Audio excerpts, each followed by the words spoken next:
My name's Amin Evans. I was born in Birmingham just over 60 years ago in Small Heath, and my parents weren't particularly religious, but they did have me baptised as a Methodist and later sent me to a Chapel Methodist Sunday school. My childhood was a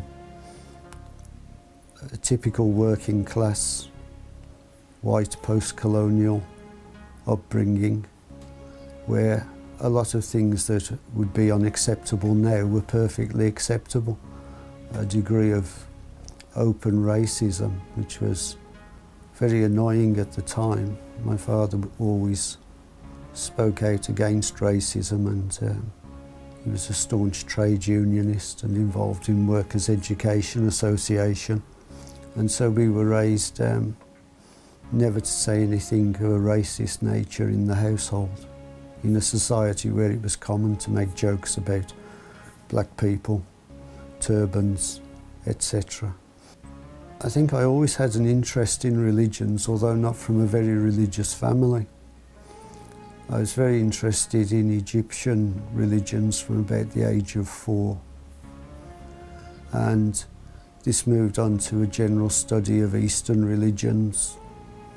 I think at the age of 12 or 13, I read Christmas Humphrey's book on Buddhism and started looking at other faiths. By the age of 14 or 15, I was familiar with the Gita and various other works of world religions.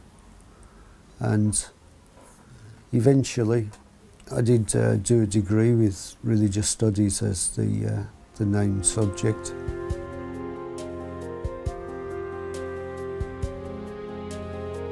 In, say, the 1960s, 70s, up into the 1980s, Muslims were not very engaged in Dawah, and most of the Muslims in the UK were ordinary working people.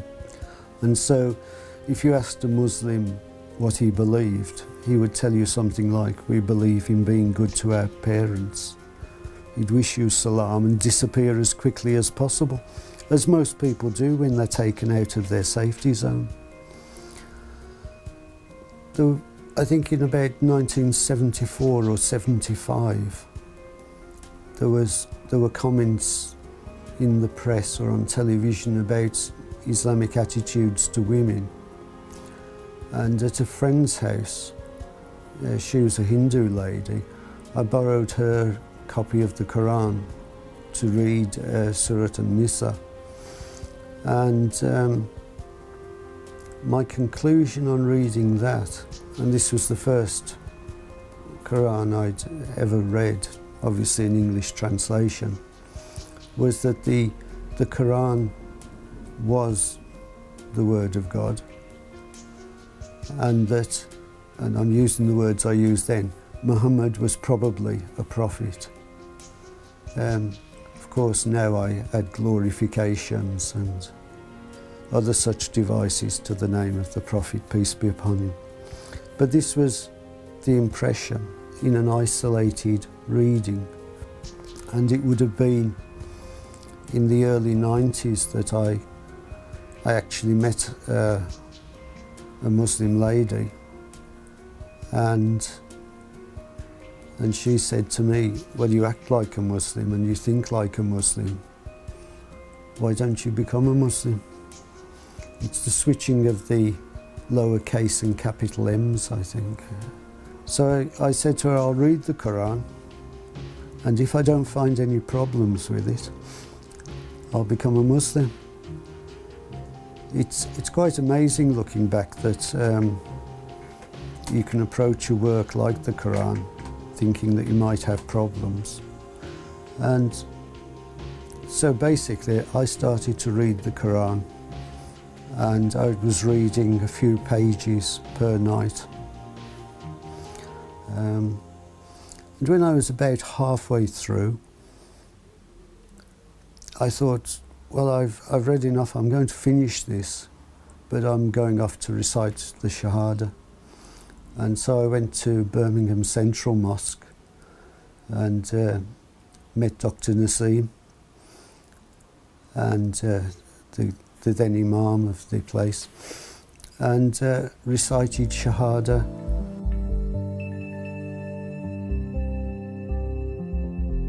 There I was with, armed with a Quran and having read a lot of books at about the age of 42, 43, something like that.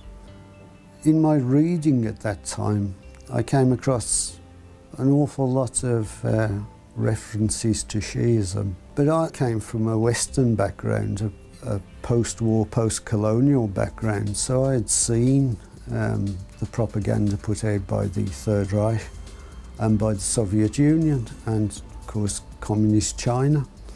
And when I read some of this stuff, I wasn't horrified as, you know, a boogeyman story. I just went instantly, this is just propaganda. If they had something substantial, why haven't they published it? And so I used to go and visit my mother on the other side of the city. And the bus drove past a Shia information centre. And so I decided to go in and give salams to the Shia brothers there and find out what they said.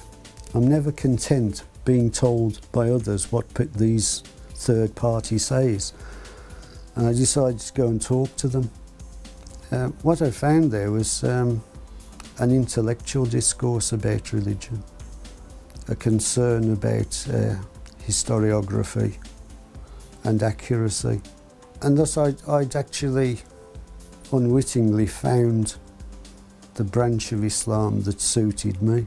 And so I joined the Hausa in Birmingham, and for the next, I think, 5 years, I was working 18 hours a day studying and giving lectures in mosques and helping to bury people, helping to marry them.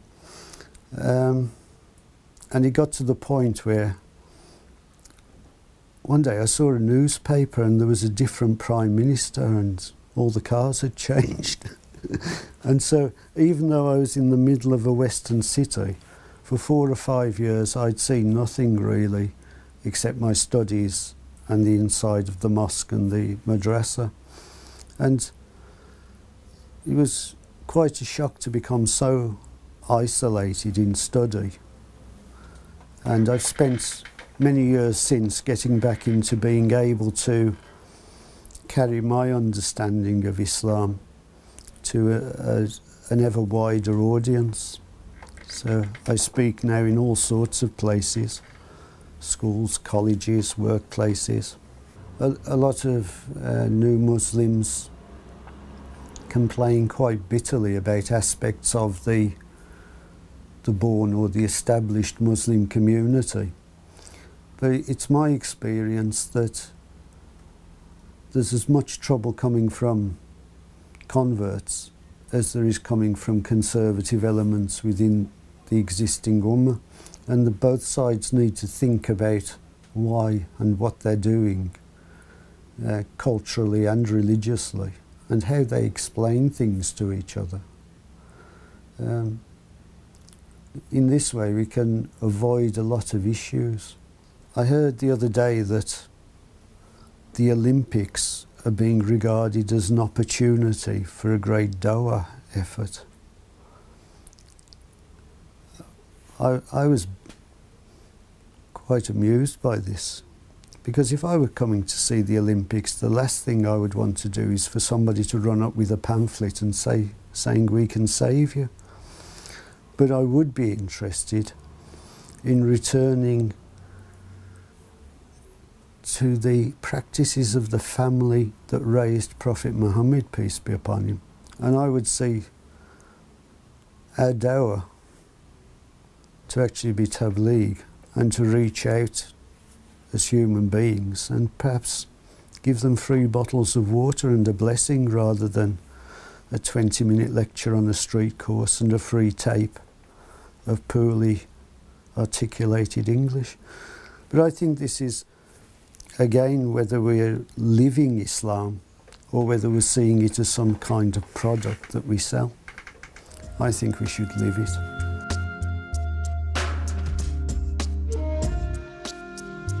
Scholars need books and writing materials, so this is my collection, my working library, and I have these are books on different religions and different philosophy. I have more general Islamic books down there and works by Ibadi scholars and various branches of Islam and on heresiography. And then books that I use in work as an Islamic scholar. So starting with Qurans, this is one of my proudest possessions. Of course I've got Sahih Muslim, Sahih Bukhari, Tahzib al-Ahkam, Man la Yadhurru Faqih, and Al-Kafi. When I sit down and write something, I don't just make things up out of my head. Everything needs to be backed up with proper academic discipline in referencing so that other people can develop their thinking from it. What might surprise some Muslims is I also have some records.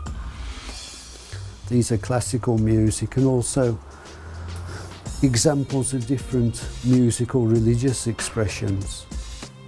I used to work in the music industry, or the periphery of the music industry, in the jazz world, taking photographs, and these are some of the photographs I took while I was working there. This one is of Digby Fairweather, and I sent him a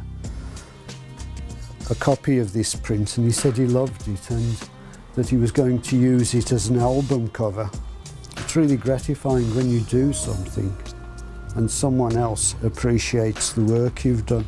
The thing I carried from this into Islam is we have an emphasis on thanking people and rewarding people properly that we often forget to do. We forget about who's serving the food in the mosque, and we sort of treat volunteers as if they're slaves or at best servants. When you take photographs like this, your best friend is probably the editor's waste paper bin, because he just throws your rubbish in. But when an editor says, thank you, I'm going to use that, it really means more than any money you're ever paid for the work, or more than what you spend on the equipment. And that's something that I carry from this life on in my Islamic practice. I try to remember to say thank you to people. And when I go to mosques or churches, I always look for the caretaker and make sure I shake his hand as well. Because the mosque secretary may hand you a little bundle of something, but the person who's made the whole evening possible and run smoothly is somebody standing at the back of the hall. I was also the mosque caretaker at Clifton Road to pay for my studies for a while. And at that time, I'd recently visited Sheikh Mohsin Iraqi at the Islamic Centre of England in London. And when he came to the mosque, I was carrying 2 waste bin bags out, and all the mosque committee was standing lined up, ready to greet the wakil of Sayyid Ali Khamenei. And he walked through the door, and he looked past them, he saw me, and he went, Amin! And he came over, and we greeted each other as scholars do, while all the suited people sort of stood there going, And so it's a question of the calibre of the man, and what I find with the truly great scholars is they are the ones that bring you tea. You don't have to bring them anything. And it means a lot when a great scholar, a scholar with political power as well and influence, takes time to go out of the room and come back with a cup of tea for you and all his guests. So part of the Hausa learning process isn't just the books and the Islamic sciences, it's learning how to behave properly, and you learn this from your teachers and great scholars.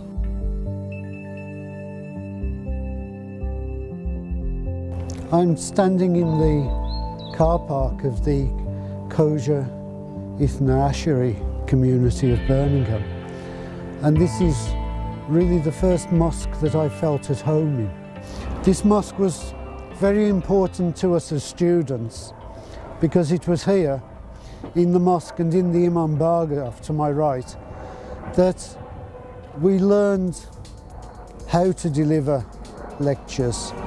If I can do it at my age and with my ethnicity, anyone is capable of fulfilling their destiny, their ambition, and this is what we should be doing, learning and using it. As Imam Ali alayhi salam said,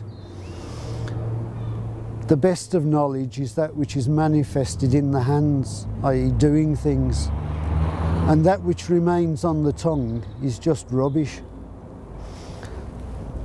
Students and communities have to apply this in everything they do.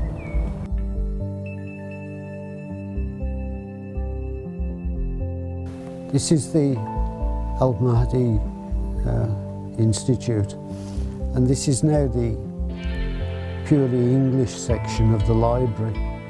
But going back about 17 years, this was my office here after we renovated the building, and it was here that we launched campaigns of interfaith engagement and support for new Muslims, as well as doing explanations of Islamic law in English and preparing our own researches and studies. So that this room was particularly important just after the events of 9/11, because I had already spent 5 or 6 years building interfaith contacts, and so as soon as it happened, I was on the phone to my friends in churches and various temples and invited them to Friday prayers at the Clifton Road Mosque, which is just around the corner.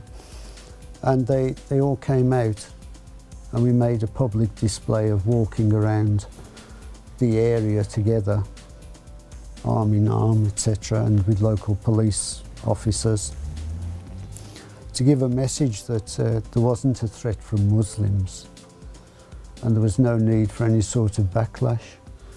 And I then spent the rest of the weekend going to church, working with interfaith groups that offer the potential for Islam to express itself truly as it is and not conform to a Western expectation of what Islam should be. My work in interfaith and in legal issues and political issues as well is to say that to be valid and to have integrity, any solutions that we as Muslim scholars put forward must be drawn from Islamic primary sources, that we are not reacting to what a Western fashion in morality or ethics says, but we return to our core values and we do what we know is right, not just what will please people around us. This is perhaps a harder path. It's very easy to flatter and please people and to say, oh, us Muslims are just like you. The truth is we are not just like other people because we put our morality and our ethics in first place and not as an afterthought in our lives. So we need to tell the truth at every opportunity. And since I'm not dependent on wages, I can tell the truth very often.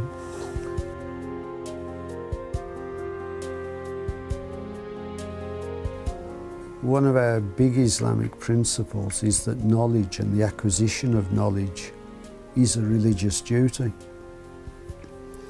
If the parents aren't acquiring knowledge, it's giving a message to the children that we shouldn't really believe in our Islamic principles, that they don't matter somehow.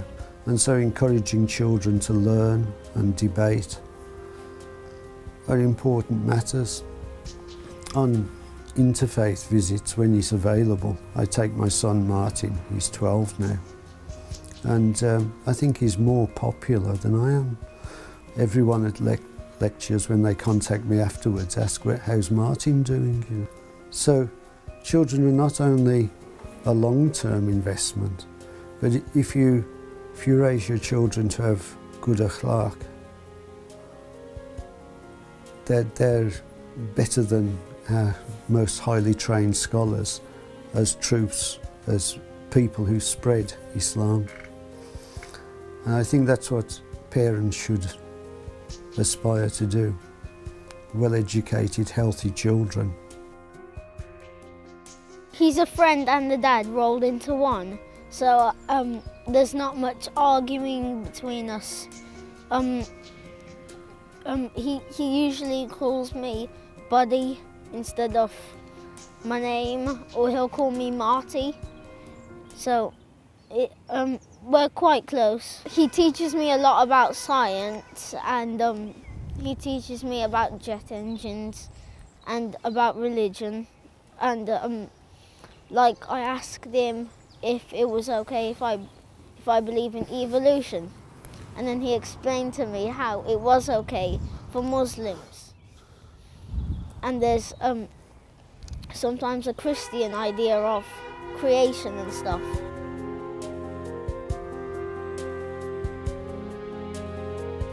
In entering Islam, of course, I had to tell my family.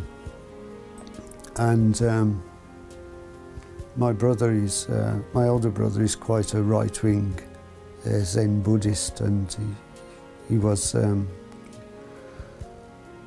a black belt in several styles of karate and martial arts. He just said, "Oh, okay, I always thought you would." My younger brother was okay. He said, "Well, I would, but I like wine too much." And my mother said, "Oh, don't worry, as long as you still believe in Jesus, I suppose it's okay." Other converts have had terrible experiences being disowned, thrown out of their houses.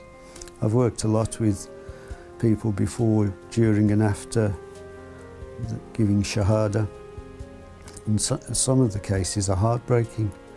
What people they thought loved them, the lengths they'll go to exclude them, or any mention of them from the family setting. But my family were quite wonderful.